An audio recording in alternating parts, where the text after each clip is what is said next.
Welcome, everyone. Is there anyone new for the first time here? If they feel comfortable raising your hand. Wonderful. Welcome, welcome. I just wanted to let you guys know if at any time you have to use the restroom, there's 2 bathrooms over there. And feel free to go anytime. Just try to be quiet and mindful of your steps. We generally don't walk in front of the dais. So if you can walk around or just be mindful of that. Before we begin, I'd like everyone to stand up and greet each other, whatever you feel comfortable.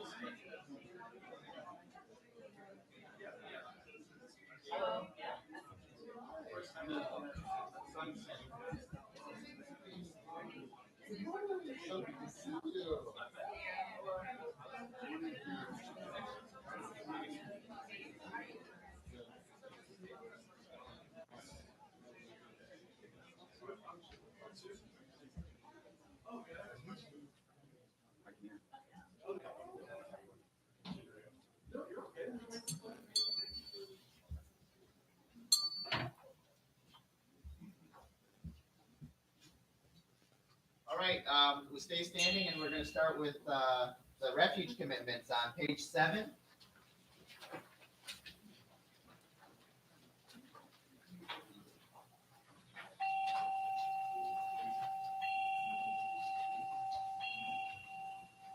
And we say together, I go for refuge to Buddha, my deeply awakened mind, the living source of understanding and compassion, which must be cultivated to be known fully.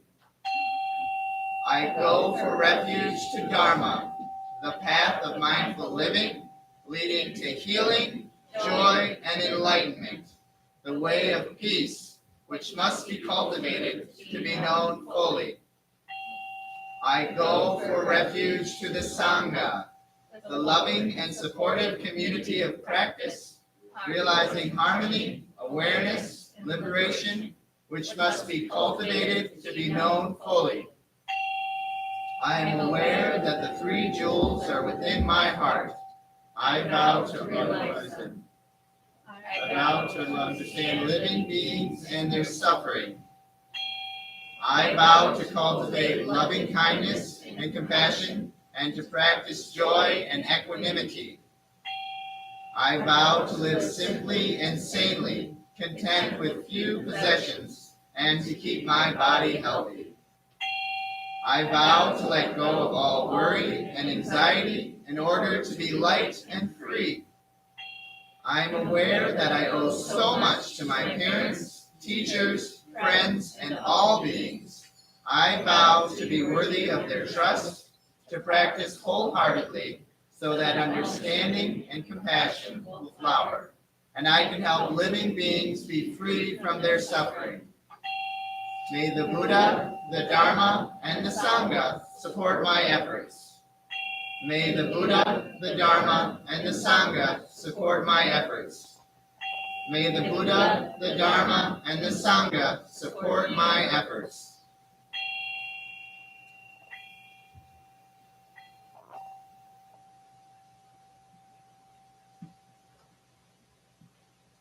And I didn't have a copy of the incense, but usually we start with that. Anyways, so if you can find that in your paper. And we say together, in gratitude, we offer this incense throughout space and time to all Buddhas and Bodhisattvas.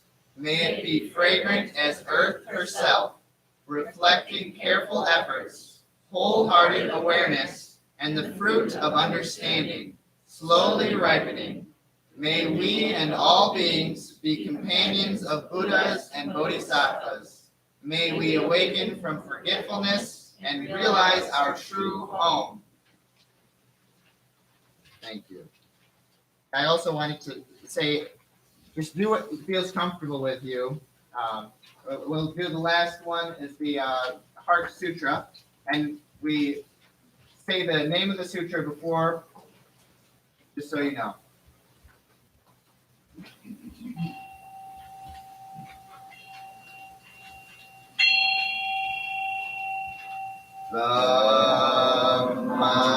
Maha Prajna Paramita Hridaya Sutra. The Bodhisattva of great compassion from the deep practice of Prajna Paramita perceived the emptiness of all five skandhas and delivered all beings from their suffering. O Shariputra, form is no other than emptiness, emptiness no other than form. Form is emptiness, emptiness form. The same is true of feeling, thought, impulse, and consciousness. O Shariputra, all dharmas are empty. They are not born nor annihilated. They are not defiled nor immaculate. They do not increase nor decrease.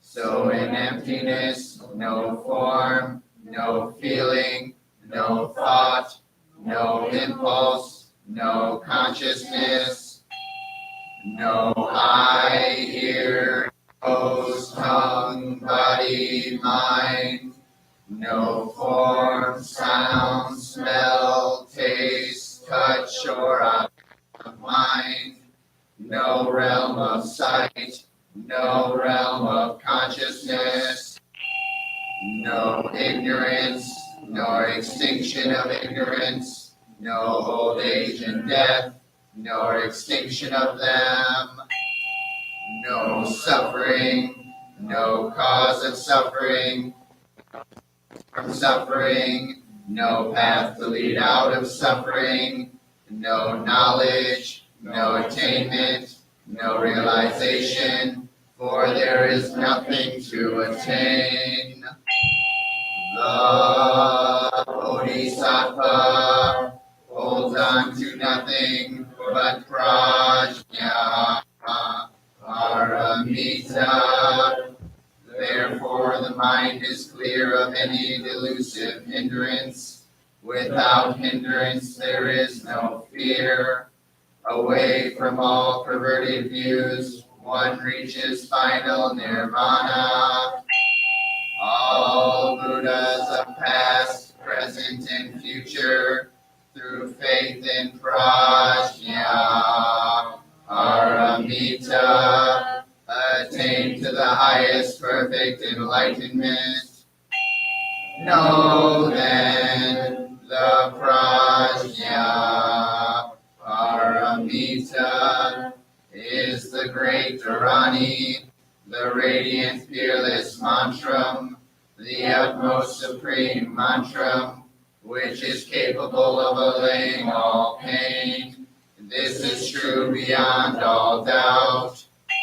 Proclaim now the highest wisdom, the Prajna Paramita. Gate, gate, para gate, para samgate, bodhisvaha. Gate, gate, para gate, para samgate, bodhisvaha. Gate, gate, para gate, para samgate, bodhisvaha. The Maha Prajna Paramita Hridaya Sutra.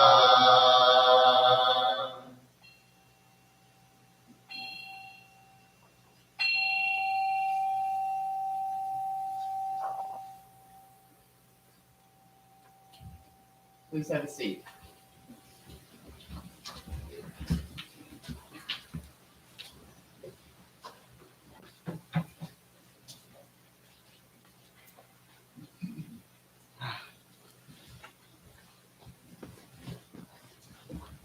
Welcome again, everyone. Welcome to everyone on Facebook, on Zoom, and YouTube Live. And I'm just grateful for you guys to all show up. I wanted to say something. If you're new here, we don't worship the Buddha. The Buddha is not a god in this tradition. He is our teacher, and we greatly respect him. So these statues are just a representation of his being, and the reason we bow is for a sign of respect. And again, I just want each and every one of you to do what is comfortable and take what works for you, and what doesn't work for you. That's the beauty of this practice. And today, especially, I'm giving a talk. The talk is called "Be Peace, Share Peace." On February 24th, I was at work, and I saw a bombing of an apartment building in Kyiv, and my heart just was aching. It was just this grief I was feeling, and I didn't know. My practice was there, but I just, something moved me, and I messaged my teacher, Hung Su, and his first reaction was he thought I was angry, and I think there was a little bit of anger in there, but there was just this grief of innocent children, and then reminding of there's so many other conflicts going on around the world, in Yemen and even in Myanmar, which is supposed to be a Buddhist state. But that just goes to show that when people have this power, and they get poisoned with the three poisons of delusion, greed, anger, and hatred, which anger and hatred kind of go together. And so I really wanted to talk with the Sangha and show what Shakyamuni Buddha, who was the historical Buddha, with all these statues 2,500 years ago, he realized enlightenment. And when you read the Heart Sutra, we say there's nothing to attain.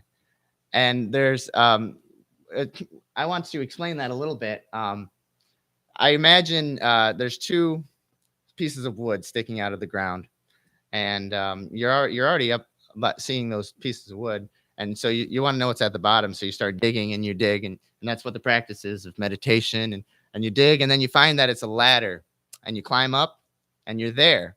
There's nothing to attain. We already have it all, but there's these poisons of greed and anger and delusion. Ignorance is the one that gets me many times, and that just kind of is a ripple effect. And so what the Buddha taught, and his teachings transcend so much. To cure those is compassion, loving kindness, and wisdom.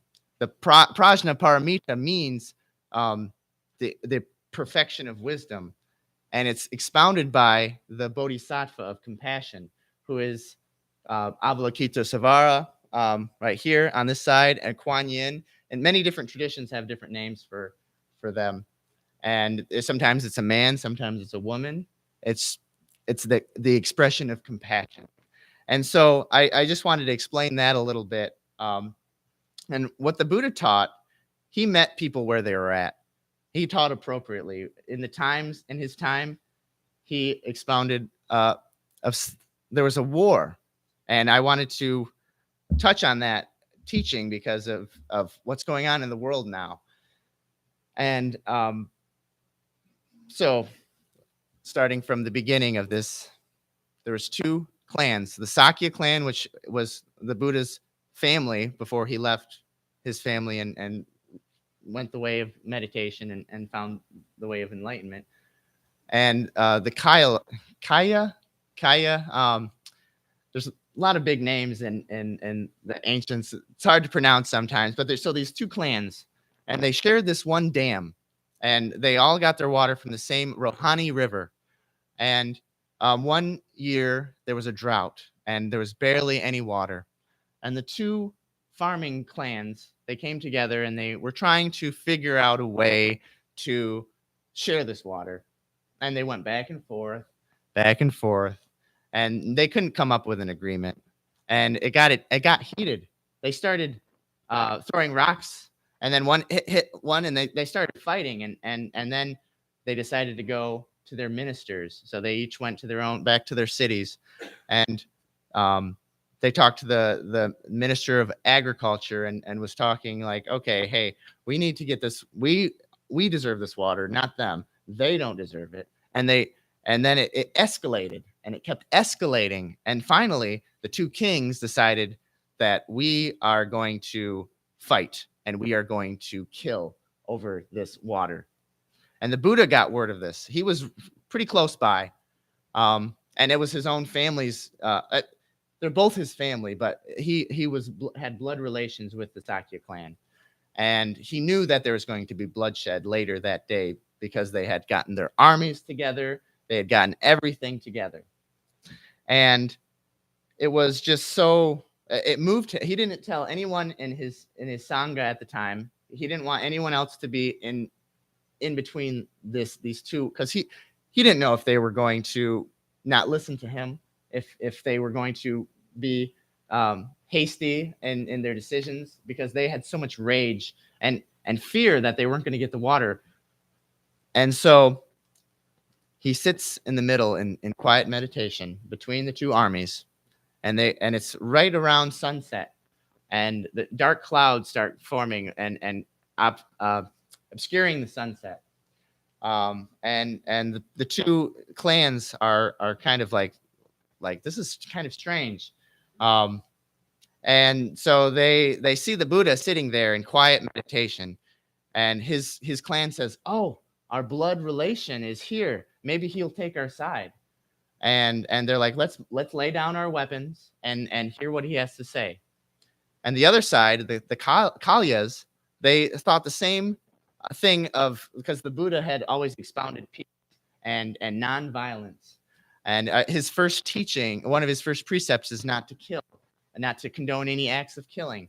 So they were aware of what he was teaching. So they're like, we probably shouldn't be spilling blood in front of the Buddha. And so the two generals from each side came, and they went up to the Buddha, and they asked, and the Buddha asked both of them, "Why are we here? What are we doing here?" And both generals were saying, "We're here to kill each other. We're here to have a war. This water." I'm going a little bit further. So the Buddha always asked so many questions. He didn't instigate. He never picked sides either. So he said, "What is the cause of this war?" And both of them said, "Well, it's this water. We don't have enough water. We're not going to be able to live without this water." And then he asks, "What is the value of this water?" And they said, "Well, it's not that much. I mean, there's little value in the water." And then he asks, "What is the value of the earth?" And both generals say it is limitless. World honored one. They would always call him world honored one. It was just a very respectful way to express the Buddha. And then the Buddha asks again, "What is the value of the royal Katya, or the other, both sides? What are your lives' value?" And they said, "Unlimited." And at that point, he's like, "I think you have your answer." And they both realized that there shouldn't be any bloodshed over this water, fighting over this thing that if they worked together, they could figure out how to have their crops and share their crops. And so after that altercation, thank goodness the Buddha was there, and they said, they both were like, if you weren't here, there would have been thousands of dead, all because of this root of just, we need water. So a disagreement, a misunderstanding. And the said in verse 256 of the Dhammapada, "They are not following the Dharma who resort to violence, to achieve their purpose. But those who lead others through nonviolent ways, knowing right and wrong, may be called guardians of the Dharma. One is not wise because he talks a good deal. They are wise who are patient and free from hate and fear. Dharma is not upheld by talking about it. Dharma is upheld by living in harmony with it, even if you're not learned. So basically, I mean, we have so many texts, but if you aren't walking the walk and you're just talking the talk, he's saying it's pointless. You have to live in a non-violent, harmonious way. And so that story really touched me. I was looking for times when the Buddha spoke out against war. The Buddha never condoned any acts of violence or any war. There's a section in the middle length discourses that I also wanted to share.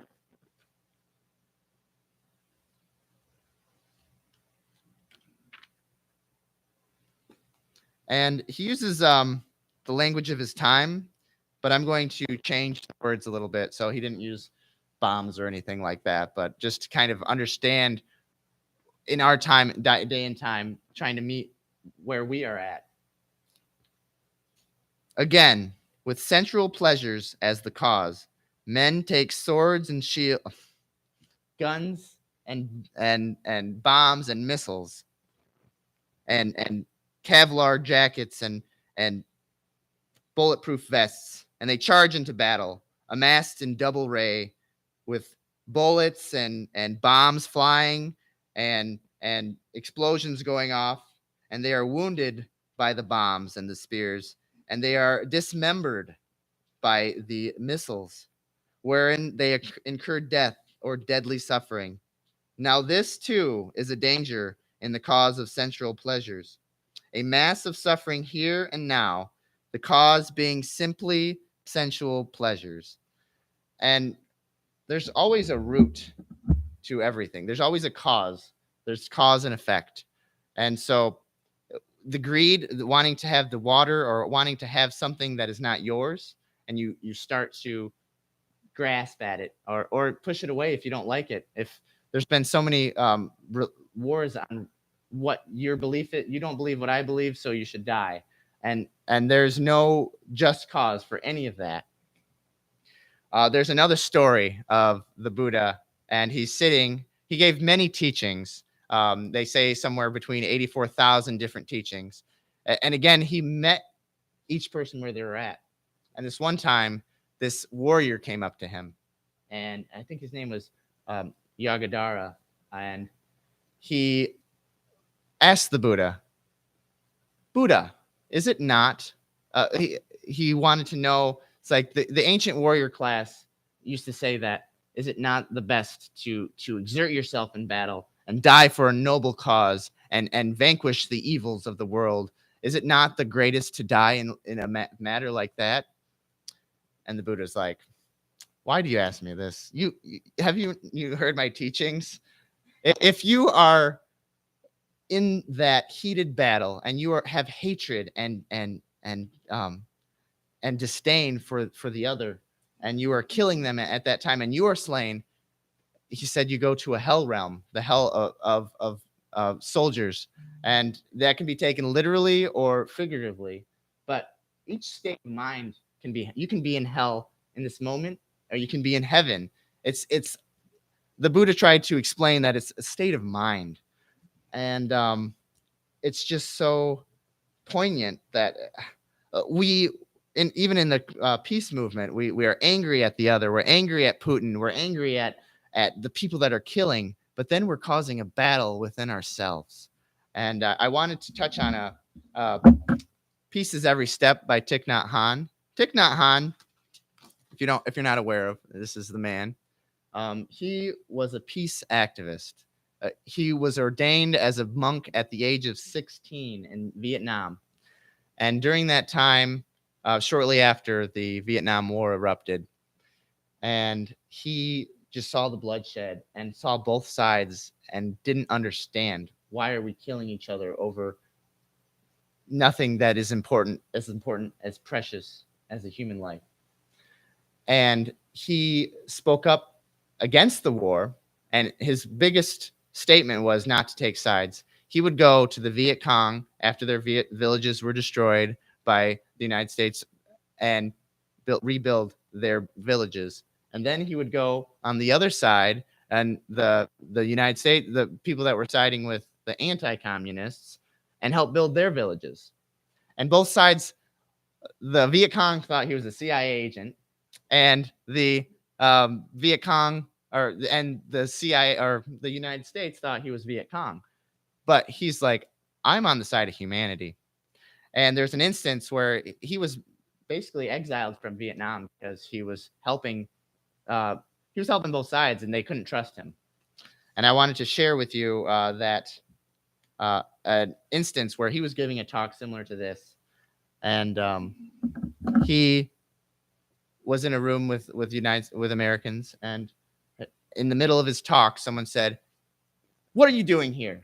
Why aren't you there solving it?" And he was taken aback. He had to take a deep breath, and I wanted to say exactly what he had said. When I heard that young man shouting, "Go home and defeat the American aggressors," I took several deep breaths to regain myself. And I said, "Sir, it seems to me that many of the roots of war are here in your country. That is why I come here. One of the roots is your way of seeing the world. Both sides are victims of a wrong policy, a policy that believes in a force of violence to settle problems. I do not want Vietnamese to die, and I do not want American soldiers to die either. The roots of war are in the way we live our daily lives, the way we develop our industries, build up our society, and consume goods. We have to look deeply into the situation and see the roots of war. We cannot just blame one side or the other. We have to transcend the tendency of taking sides." So I am so grateful, because when I first gave this talk or wanted to talk about this, I was like asking Hung Su and others of what the Buddha taught, trying to point me in the right way. And Gail, she's like, Thich Nhat Hanh spoke a lot about peace, and I've read Thich Nhat Hanh. I've really enjoyed his teachings, but I've never read any of his books on peace or his peace talks. So after she had said that, I'd gotten Pieces Every Step, Pieces Every Breath. Being peace is another one, and they all just really spoke to me, and I can't believe I hadn't read them, and that's why I wanted to share them with everyone. And so we have these roots of war, and the anger, the fear. A lot of time it's fear, and it just grows and grows and grows.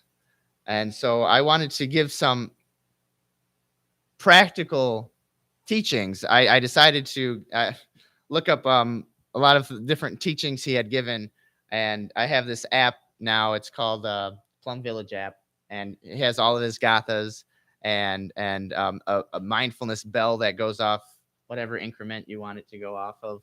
And so I set that for 27 minutes. So my bell goes off every 27 minutes. And when that bell sounds, take a deep breath and let it out. And I have a few gathas that I shared with everyone. I'm not going to go over all of them, but these have helped me in the last few weeks from inundating myself with the violence of what's happening in Ukraine and in all these other countries. And so I have been practicing. Number one, when I wake up, it's waking up this morning, I smile. 24 brand new hours are before me. I vow to live simply in each moment and to look at all beings with eyes of compassion. And so I try to say that every morning. And then turning on the light. It was when I gave this talk, I think it was on March 6th. Many of you probably got the email notice that we had lost power. And I thought it was ironic because I had that in here. And it's like you think of a light switch, and it's like we all have power. There's you it's a second thought, and you come in here and you turn on the light and nothing turns on. And so keeping that and being grateful for having power and being able to see and having the capability of streaming on YouTube and all around the world. Um, so, and then I kind of go with turning on the water, brushing your teeth. Using the toilet is very important because we all use the toilet. Defiled or immaculate, increasing or decreasing. These are concepts that exist in our mind. The reality of interbeing is unsurpassed. And so I think I chuckled the first time I saw using the toilet, but it's just really it's like there's all these things, and if you can do it mindfully and like washing your hands, talking on the telephone, turning on your computer. And when we meditate, the Buddha, he really explained and just kept talking about meditation, and really wanted to ingrain that in his students. And the same thing Thich Nhat Hanh offers. And this one I really wanted to share. I have arrived. I am home. In the here, in the now, I am solid. I am free. In the ultimate, I dwell. If we can see that if we have nothing to attain, everything is here. We're home. When we sit in meditation, remember to breathe. That's what we can do in this moment. We can't share peace if we aren't peaceful inside. There's a lot of cards. You have to love your own heart. What is love? Love is treating your beating heart with a great deal of tenderness, with understanding, love, and compassion. If you cannot treat your own heart this way, how can you treat your partner with understanding and love? And treating yourself with tenderness. It's like I keep going back to that analogy of if you're going down on a plane and they tell you to put the oxygen mask on yourself before anyone else. And that's not to be selfish, but it's practical. Because if you pass out before you can help anyone else, there's no... That's what this is kind of getting at. You have to really embody this peace. And the most beautiful thing about embodying this peace, you do not have to struggle against a desire. There is no need for a battle within you. Mindfulness is something that embraces and includes emotions like desire and recognizes them with great tenderness. Meditation is not about turning yourself into a battlefield where one side fights the other, because the basis of Buddhist meditation is non-duality. The habits of drinking alcohol or getting angry are also you, and therefore you must treat them with great tenderness and nonviolence. The essential point is not to create conflict, a fight within yourself. So the last one I wanted to share with you on or maybe a couple, driving the car. I can get very stressed when I drive my car. It's traffic. They got construction now, and you get stuck in traffic, and you want to get to a place. We're always trying to go. And this practice is to remind us to take a deep breath and stay in this moment and not to be trying to go all over the place. And so before I start my car, I always say, since a few weeks ago, before starting the car, I know where I'm going. The car are one. If the car goes fast. And with gas being over $4 a gallon, all these effects of this war outside are affecting us. We are all so intimately interconnected, and we have to remember, if you're going fast on the highway, you are and speeding and zooming around, you're just going to beat them at the next stoplight. And I used to be like that all the time, and so lately I've just set my cruise for 70, started in the middle lane, and then I see people just zooming past me, and I get there pretty much at the same time. I try not to rush, and it's been really grounding. And so these teachings, we have the Buddha and the Dharma, and most important, well, they're all important, but the Sangha, each and every one of you, all the new people, all the old faces I see, everyone on YouTube, we are here to hear the teachings of the Buddha and to understand them as best as we can. And if we come together as a community and we imagine ourselves as little droplets of water coming together, and then it forms into a stream, and the more people we come that comes together, it becomes a river, and that river flows into the ocean. And Thich Nhat Hanh, that's a metaphor from Thich Nhat Hanh, but it just shows the importance of our Sangha, especially in times like this, of really knowing, like, if you guys weren't here, I wouldn't be able to give this talk. And so I really appreciate you guys being here and listening deeply. It is so important. And if we ever have conflicts, we all come from different backgrounds. We all have misunderstandings. One thing I really appreciate about in my relationship with Elise, and I'm really grateful that she's here. She and I, if we have a disagreement or something, we call it heart to heart, and we talk about, hey, what made me upset, and then we talk about what all the wonderful things that are in our relationship, and we try to keep that open communication, because communication and understanding, if we can do that at an interpersonal level, in a communal level, then it can ripple out, and we can share that peace with the world, with our greater community, and with the community of this planet. And Thich Nhat Hanh has 3 things in this book, anger, that I wanted to share with you real quick. And you have to remember to say this first: darling, darling. You have to do it in a non-violent, compassionate way, but you also have to be real. You don't want to be beating around the bush. Darling, I am angry. I suffer. And then you tell them, why are you angry? What did you do? What is the misunderstanding? And then the next part, I'm doing my best. We're all doing our best. And with the pandemic and being away from community for so long, it's been difficult. It's been really hard for each and every one of us. And having the space, the Sangha isn't just this building. If it was gone tomorrow, we would still have each other and we'd find a place.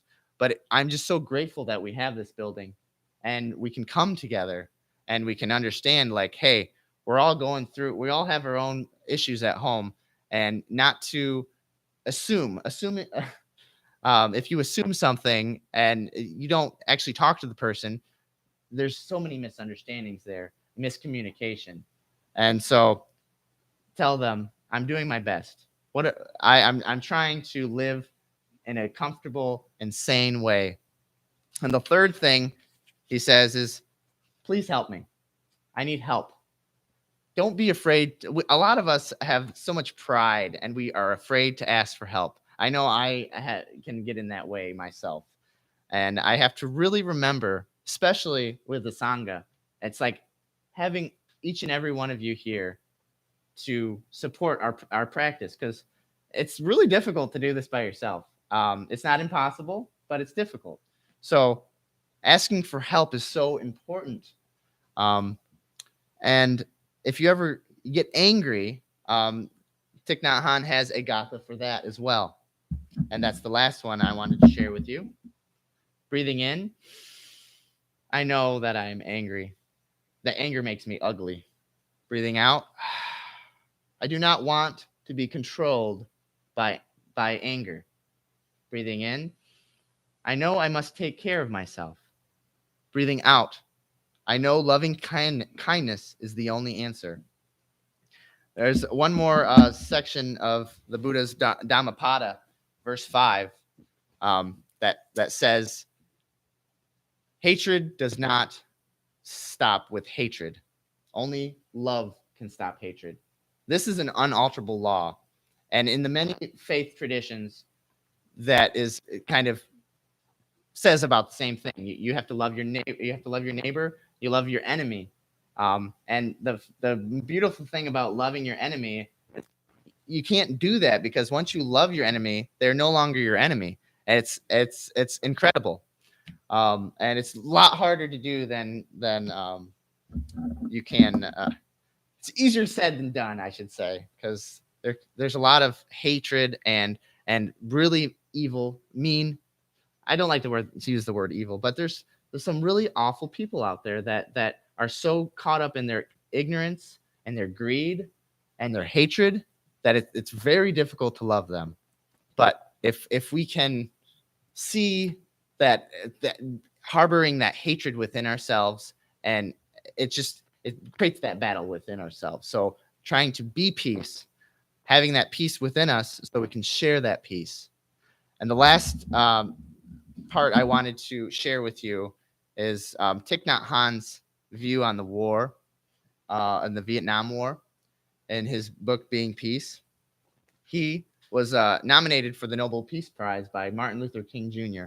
If you weren't aware of that, they had a good relationship. That we have a picture downstairs in our library of the two together. It's a really powerful picture.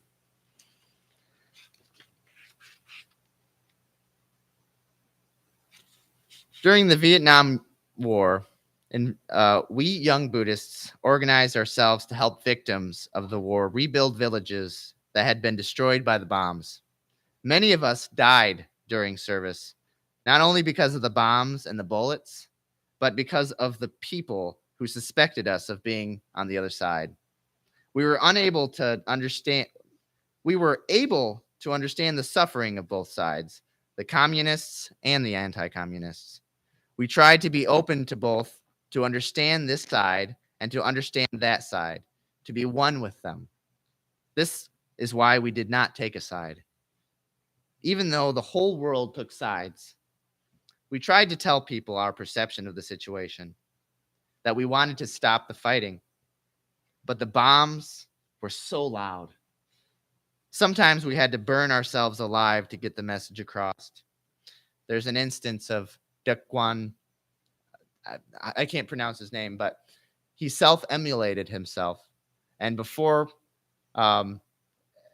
he did that, he wrote loving letters to his government, and he wanted to get that message out, but no one was listening to him. And so he was talking with his community, and he's like, this is the only way. And he burned himself alive. And it is seen as a political action, but what they didn't know was it was purely human action to be heard, to be understood.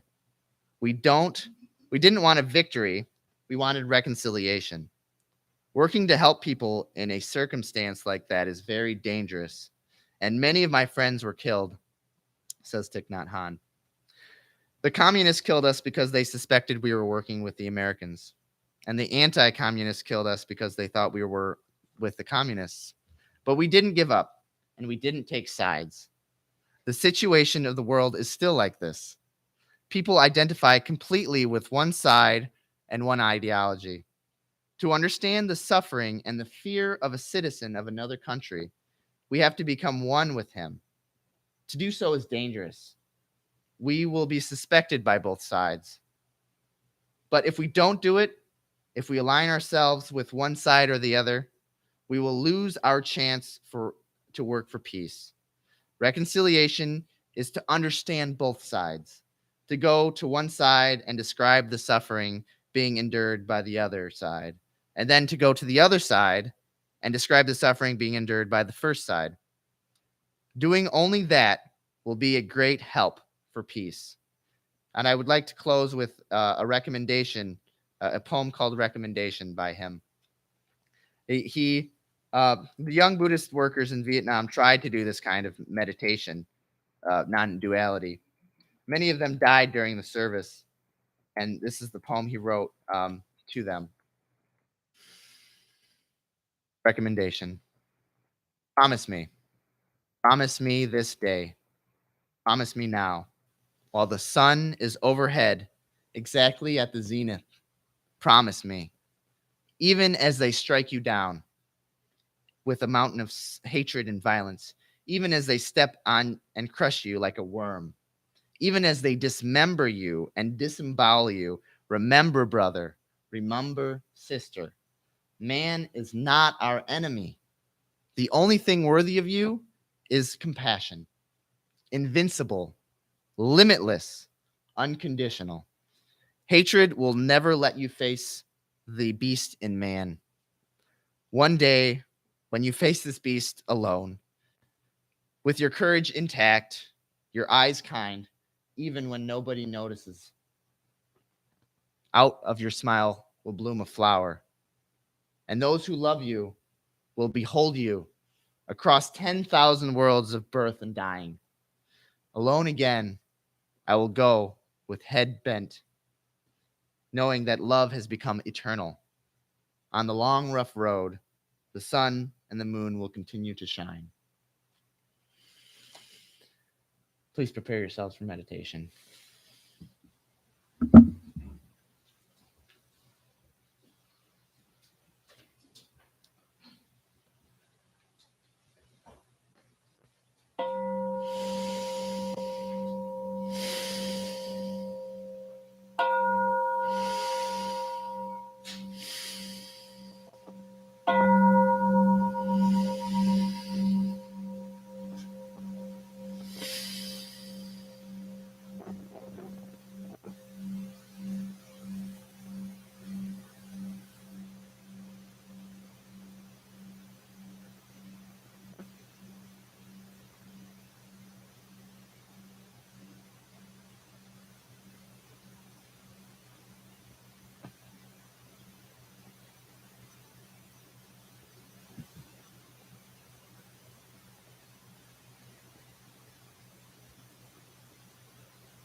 And we bow.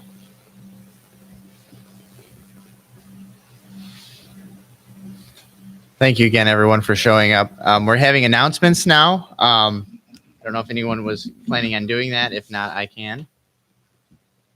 Actually, after service today, we have a question. Yes. Gail, thank you. Thank you. Thank you, Gail. I appreciate it. Yes. My given name is Gail, and my Dharma name is Katya Sattva. I'm a board member as well as fundraising committee. Is Kate here? I don't think my partner is here. Our temple exists entirely on donations. Everybody here volunteers. Nobody here is paid. I think that's really important for people to understand that we donate our time and what we have to this temple because we believe in the Sangha, and the Sangha is community. There are many opportunities should you choose to donate. There are dana boxes at either end of the temple. Dana means generosity. And there's links on our newsletter. If you would like to be on the newsletter, how do they let us know that they want to be on the newsletter? We used to have a sign-up sheet over there. I'm not sure. Right. Yes. Thank you so much, Kate. Yes, zengr.org, and you can sign up on the website for the newsletter. It's really incredible. You guys do a wonderful job with the newsletter. So there's links on the newsletter, links on the website, as well as links below the YouTube video. And thank you. And today, after service at 11:15, we're going to have a question and answer facilitated by Hung Su. And so you can stay and ask any questions you have for him, and I'll be there as well. And you can learn what Buddhist tradition this temple practices. Lojan celebration, Saturday, April 16th, is... It looks like someone put an April Fool's joke on me here. It's showing April 1st, but I think they just forgot the 6th. But it'll be on April 16th at 6:30 p.m. here at the temple. Our Dharma discussion group happens every Thursday here at the temple. We have meditation at 9:30, 9:35, and then the discussion starts at 10 a.m. downstairs. Then the Grand Rapids, our board of directors meeting, which is open to everybody, happens the third Wednesday of each month at 6:30 p.m. Board meetings are open to any member to observe. And then we also have Buddhist-based recovery meetings, which I value so much. We started the Monday meeting again at 6:30 is the meditation here at the temple. And then we have our meeting downstairs at 7. And we also have a link for Zoom, and that meeting will start at 7. Tuesdays is another meeting at 7 o'clock on Zoom only.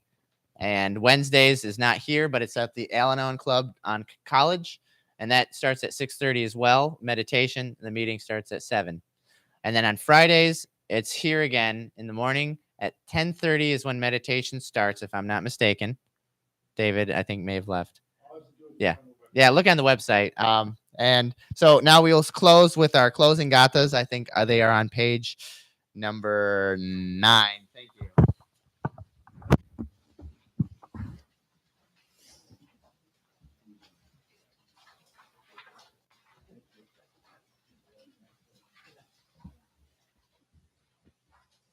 And we say together, for all unskillful action ever committed by me since of old, on account of my beginningless greed, anger, and ignorance, born of my body, health, and thoughts, now I atone for them all. Vast is the robe of compassion, a formless field of benefaction. I wear the Buddha's teachings for the benefit of all sentient beings. All beings, one body, I vow to liberate. Endless blind passion, I vow to uproot. Dharma gates without number, I vow to penetrate.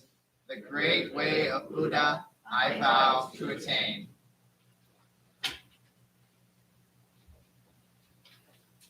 Now, if you'll split right in the middle and bow to each other.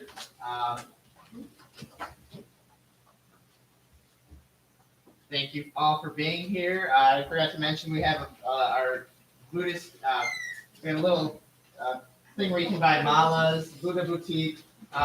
There's some Buddhas and other art down there you can check out. We have a library down there of books that if you're interested you can check out. Just have to make sure you return them in a good amount of time. And last but not least, if you are interested in staying for the question and answer, you are more than welcome to stay, and that'll start around 11:15. What do you want left out here? Just leave everything out because I'm not sure who wants to stay, and then we'll take care of it after. Thank you, everyone. Yes.